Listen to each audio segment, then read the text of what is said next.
Good morning all, it's another Saturday morning. Let's have a look at the average of the coordinates that you guys submitted. I think we had 11 altogether, including mine. When I first looked at this, I was putting these crosses in about 11 o'clock last night, saved me time this morning in case I got up late, which I did. And I thought it was a bigger spread than I was expecting. They were higher and lower, that was the biggest difference, and there was quite a few further to the right than I was expecting. Let me draw some lines in here, because I'll draw some lines from this guy on the left here, up to the left. I mean, I suppose when you look at this, it's not such a wide spread coming from him. It was the height, but we did say, there was quite a few of us in a comment said the height is going to be a problem this week. The guy on the left wasn't really the problem, because he looks as though he's looking in a straight line from his face, but this guy's further set back, so how high is he looking? See, when I draw lines in like that, it doesn't look so bad. Let me take those out, because I can't get past. I've looked at this right now. Mine is on the top left, the very top left. That's the one I've put in there. So let me take those lines out. Every time I've come back to it, I've looked at where I think the average is. I've come back to it, and I've drawn a line from this guy up in where I think he's looking, a straight line from his face, like that. So to me, it has to be along that row somewhere, which I know is bollocks because it's irrelevant where I think it is. But again, if I draw lines from this guy's eyes, I'm still ending up in the same place as where I put my cross on the top left in the first place. I can't get past it being any further to the right or sort of any lower, which may very well be my downfall this week, my obstinance in ignoring what everybody else has done, because I've got the highest out of our group there and everybody else has gone lower, and I think everybody else has gone either slightly or a lot further to the right. So yeah, that might well bite me in the arse this week, but I'm going to stick to where I've gone. Let's have a look at the average for that. Now there is a way around getting to see this average cross properly, but I can't remember what it is for a minute. But I'll just draw some white lines through it now so we can see where it is, and I'll put the number up on the top right. So average is 1698 1256. So I've drawn a big white cross through there so you can see where the average is. I mean, it was pretty obvious where the average is going to be. It always is when we look at the picture. You guys can work it out yourself where you think the average is from that picture. See, if I look at that where that average cross is, that big white cross I've drawn on there, then it's only slightly off the line that I've drawn from this player in a white shirt. Whereas I've drawn a line straight up to my top cross, it's only slightly off that line. And then if I look at the other player on the right, I'm thinking he's looking higher up, slightly higher up. And again, there's not even that much in it now. So, but the trouble is, because of the angles, because they're both at an angle, not in a straight line, then if you're going to go higher up and further, then you have to go further to the left. So yeah, that's our average. It seems to be a bit of a bigger spread than I was expecting it to be, but I'm sticking to where I've gone up on the top left, because I think it's going to be higher than where most people think it is, which isn't worth shit, because what was I last week? Zone 3 again last week, I think. But obviously it's a guide, and you make your own mind up and stick to your guns, because somebody said they changed it because of the average, I think it was last week, and they would have been closer if they stuck to the guns. And we need to remember this. It's where you think, go by your gut feeling,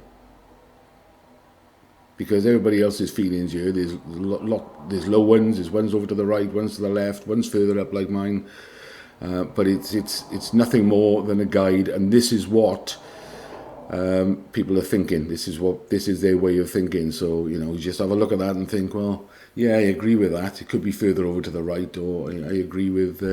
But when it comes down to it, it's where are the judges going to go and how they see it. So it's our experience of watching the judges over many years and thinking, yeah, they usually go higher, or they usually go lower, or they'll go further to the left, or they'll ignore one eye and go for the other eye. A lot of you guys have played it for years, and you know the judges thing, even though they're not that predictable, because sometimes it changes quite regular. So that's where we are this week. Let's have a look at Revcomps. Well, we already looked at these on Tuesday. I didn't go for this RS4 Carbon Black. I do like the RS4, but they're just a beast. I didn't go for that. Or this Range Rover Velour. I was well taken with this Audi A1 Sportback Black Edition S-Line, mainly because it was a 1.4 turbo, goes like the clappers, quite economical, small, and it's an Audi. Can't go wrong with an Audi, can you? And of course I had one on this Trackhawk, because of the £80,000 cash alternative, so I had to go for one of that. Right, let's have a look at what they added on Thursday night for next Thursday.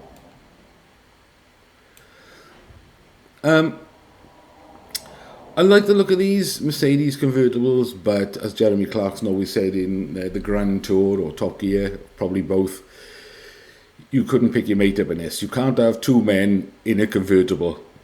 People will talk. So I skipped that. Went for one on this Porsche. I like the Porsche. I would want to keep it, but £65,000 cash alternative, how can you turn that down?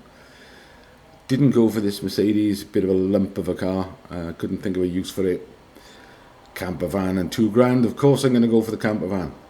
And I went for this Volvo, because I just like the look of it. It's not the most economical of cars. I think the standard thing, this is a 2-litre petrol, and the standard sort of miles per gallon figures was about 31, and they're always overinflated, so you can't get anywhere near that. So that's a thirsty little guzzler, but it is four-wheel drive, and it is a Volvo, so see how we get on with that. I didn't go for this. This is the M135 M Sport.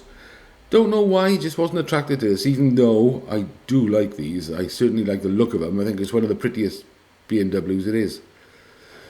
Auto draws, I'm always taken with these.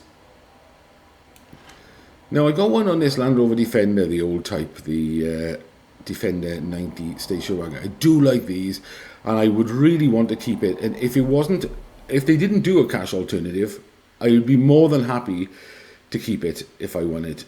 But of course they have, and it's a £30,000 cash alternative, which means when they phone up and say, do you want the Land Rover or do you want £30,000 in cash, I know I'm going to end up taking the 30 grand, because that's more useful than the Land Rover.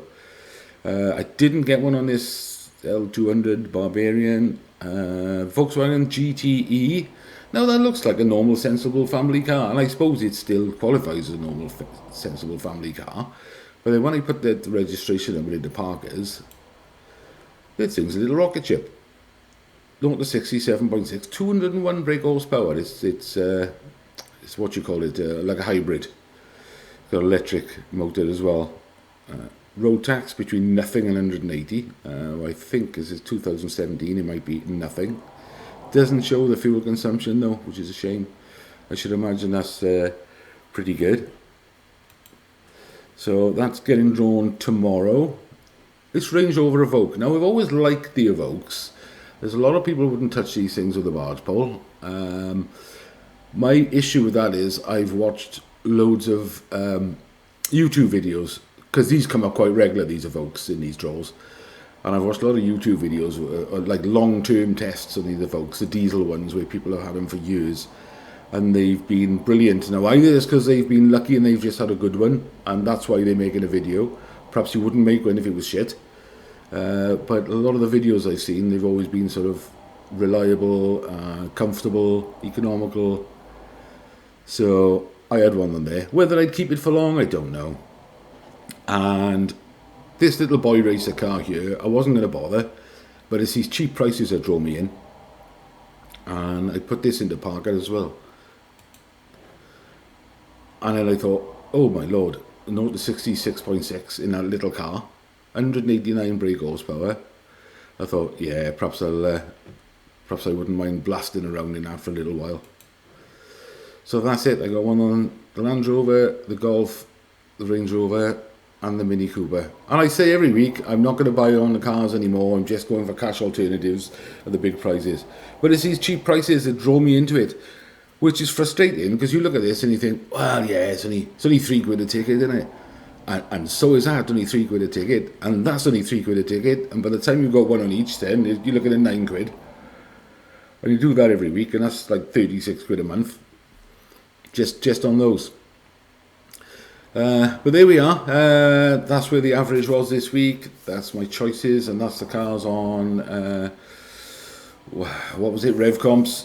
So enjoy your weekend, guys, and good luck for Tuesday. I think it's time now that Christian come to one of us. We've had a few winners on this site, but we haven't had one now for a couple of months, so we're due. Let's hope it's me on Tuesday.